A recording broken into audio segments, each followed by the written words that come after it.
That was a shocking performance. Not by Burrow standards, by anyone's standards. Burrow threw a career worst 82 yards and failed to reach the end zone. The Browns own the Browns. Very true. The Browns own Cincinnati. The Browns own Cincinnati.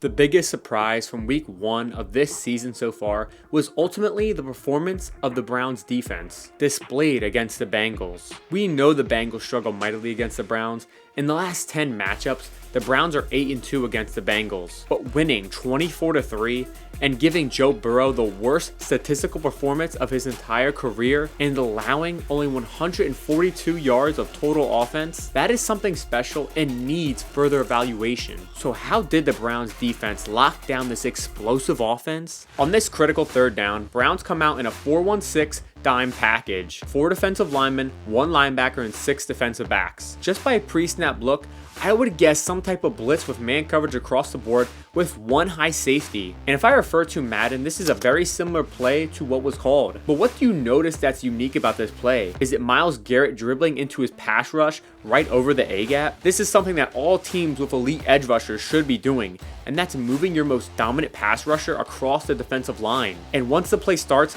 it is a blitz, man coverage across the board, and Myles Garrett blows right past the center. That pressure forces Joe Burrow to move up into the pocket, which leads to other defenders holding the pocket and sacking him. Once again, on the next play, we got 5 guys on the line of scrimmage, and they are in nickel this time with 5 defensive backs. Let's locate Myles Garrett, and we see he's now lined up over the right tackle. The play starts and everyone is manned up once again, and there's that pressure which forces Joe Burrow to maneuver out of the pocket and attempt to hit his tight end in the flat, but the ball just slips out of his hand. Now, the weather in general played a huge part in this game. It was very rainy, wet, and windy overall, and a game like that doesn't bode well for any quarterback. Burrow is also coming off an injury and didn't play any preseason snaps. Throw in the fact that it's also week 1, and the Bengals in general don't perform at their absolute best in the opening week. Just last year, they started off 0-2, where Joe Burrow did throw 4 interceptions in his first game against the Steelers. So those are things I do want to mention, but that does not take away by any means the performance by the Browns. In the second quarter, we now see Myles Garrett line up over the left tackle, and with 4 guys on the line of scrimmage, it seems like it might not be a blitz, but no.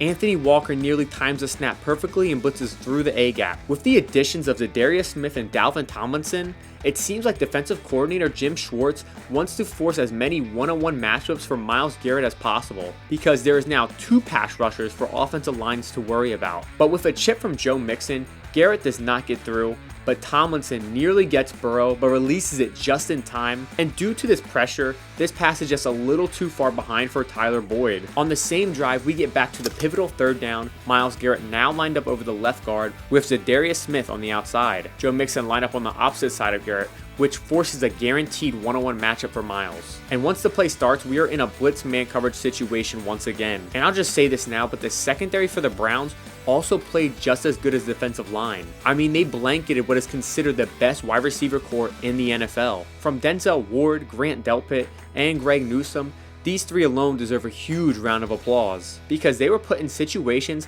that if they got beat, they were most likely giving up a touchdown. But due to the pressure getting to Joe Burrow, they could play very aggressive at the line and press these wide receivers. And right here is just another beautiful play by second-round linebacker Jeremiah Owusu-Koramoah. He diagnoses the run and dips right under the center and makes the tackle on third down. Everywhere you look, you see every single defensive player making a contribution in this game. Jim Schwartz had them locked in. Less than 2 minutes left in the half, and here we are on a long third down. So what does Jim Schwartz dial up?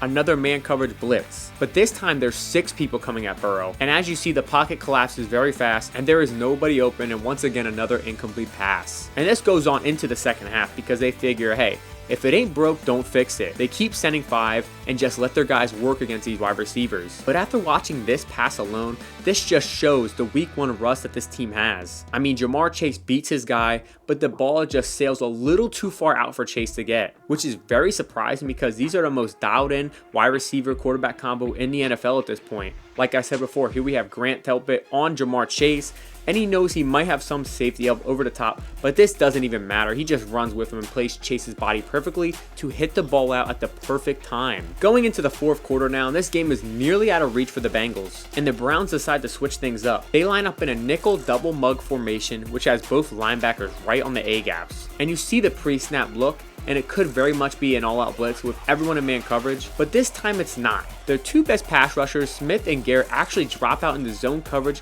to stop any quick throws. Now we have the strong safety actually blitzing and gets a free shot onto Burrow, untouched, and totally destroys any chance of completing the pass to Jamar Chase. Now after watching the film, I look at it as a complete masterclass from defensive coordinator Jim Schwartz on a day where Myles Garrett was playing at his absolute best. Do I see the Browns defense being a top 5 perennial unit this season? You know what?